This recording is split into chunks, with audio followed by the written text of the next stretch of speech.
దేవుని స్తోత్రం. మీకు అందరికీ వందనాలు చెల్లిస్తున్నాం. ఈరోజు దేవుని వాగ్దానం, వారి దుఃఖములకు ప్రతిగా సంతోషం ఇచ్చి వారిని ఆదరించేదను.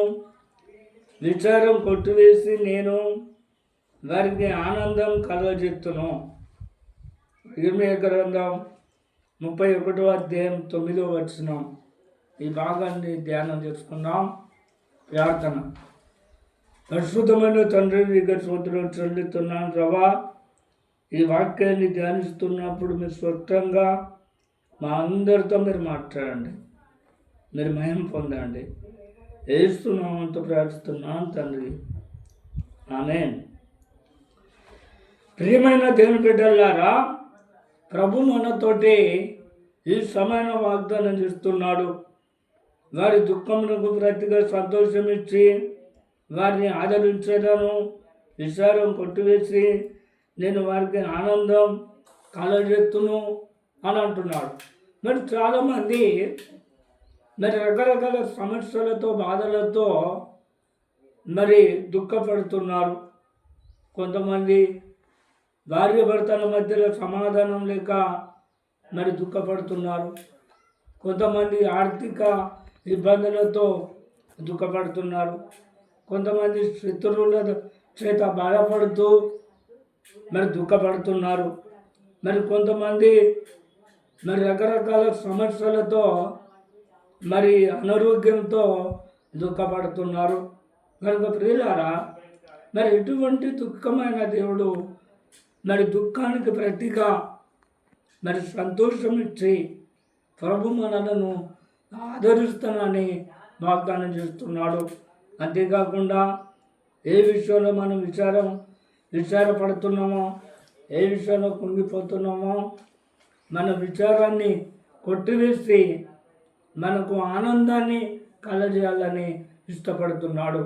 కనుక ప్రియులారా, నీ సమస్యల నుండి నువ్వు విడిపించబడి, నీకున్న బాధల నుండి విడిపించబడి, అయితే దేవుడు నీకు సంతోషం ఇవ్వాలన్నా, ఆదరించాలన్నా, విచారాన్ని కొట్టివేయాలన్నా, ఆనందం కలజేయాలన్నా, అయితే మనము మన భారాన్ని ఆయన మీద మోపాలి.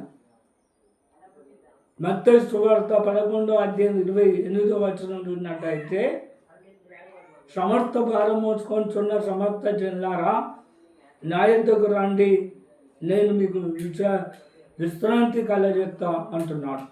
కనుక ప్రియులారా, మన భారాన్ని ఆయన మీద మోపాలి.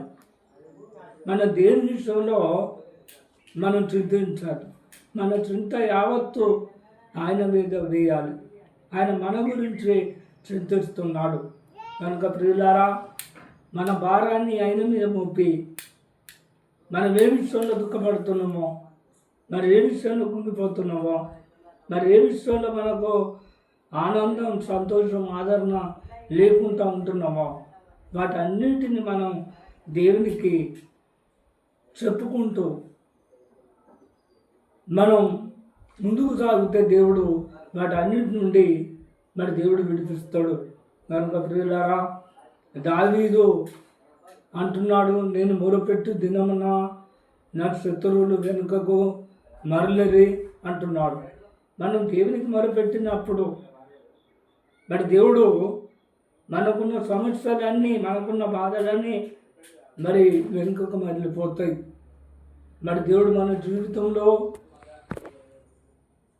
మనకు ఆనందం ఇవ్వాలని, మళ్ళీ ఆదరించాలని, మళ్ళీ స్వస్థపరచాలని, మళ్ళీ విడిపించాలని, మళ్ళీ ఆస్వాదించాలని, మళ్ళీ విస్తరింప చేయాలని దేవుని కోరిక. కనుక ప్రియులారా, దావీదు ఎట్లుండి మొదలుపెట్టిందంటే, దావీదు దేవుని హృదయానుసారి.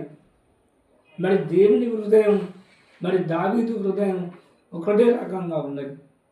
కనుక ప్రియులారా, మన హృదయాన్ని శుద్ధిగా ఉంచుకొని మనం పరిశుద్ధంగా ఉంటూ దేవుని మార్గంలో నడుచుకుంటూ దేవుని ఆజ్ఞలను పాటిస్తూ మనం దేవునికి మొరపెడితే దేవుడు వాగ్దానం మన జీవితంలో నెరవేరుస్తాడు. కనుక ప్రజలారా, ఈ మాటలను నమ్ముతున్నావా? అయితే నమ్మినట్లయితే తలలు వంచండి, ప్రార్థన చేసుకుందాం. ప్రార్థన. పరిశుద్ధమైన తండ్రి, నీకు స్తోత్రం చెల్లిస్తున్నాను ప్రభా. నీ బిడ్డలు ఎంతో శ్రద్ధతోటి ప్రభా వాక్యాన్ని విన్నారు. మరి దావీదు లెక్క మేము నీ మాట వింటామని తీర్మానం చేసుకున్నారు. మరి ప్రభా, మరి నువ్వు చెప్పిన మాటలన్నీ అంగీకరించారు. లేదని మీరు ఆస్వాదించండి, దీవించండి.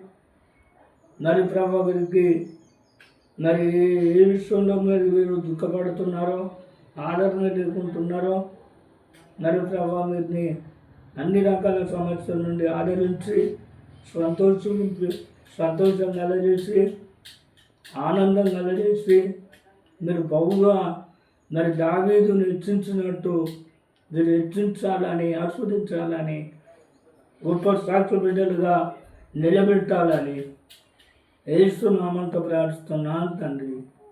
ఆమేన్.